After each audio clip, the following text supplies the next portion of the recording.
Comment on se distingue un géant de la croissance d'un autre? D'abord, on n'est pas géant tout de suite, on commence plus petit, mais certainement la croissance entraîne des besoins de financement qui peuvent être extrêmement importants. Donc ce sont des sociétés qui sont en croissance qui ont besoin de financement. Ce sont également des sociétés qui ont besoin de recruter énormément du personnel extrêmement qualifié pour leur permettre d'assurer cette croissance.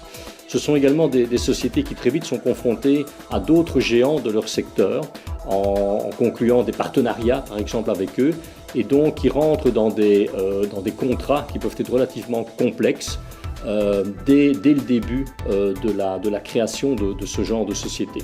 Et c'est aussi bien entendu des sociétés qui ont des produits ou des services qui sont tout à fait innovants, qui sont nouveaux, qui apportent véritablement un plus dans le marché.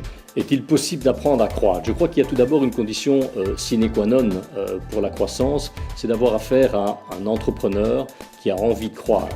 La croissance doit être dans son ADN. Une fois que cette condition est réunie, il y a bien entendu des programmes qui sont mis en place par des organismes comme l'Académie pour la croissance des entreprises ou dans d'autres écoles qui donnent aux entrepreneurs des outils pour les aider à croître, des outils en matière de stratégie, en matière de gestion de la trésorerie, par exemple, de gestion des ressources humaines.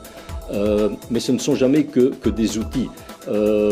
Pour faire un bon soldat, il faut être soldat d'abord et puis ensuite avoir un bon fusil.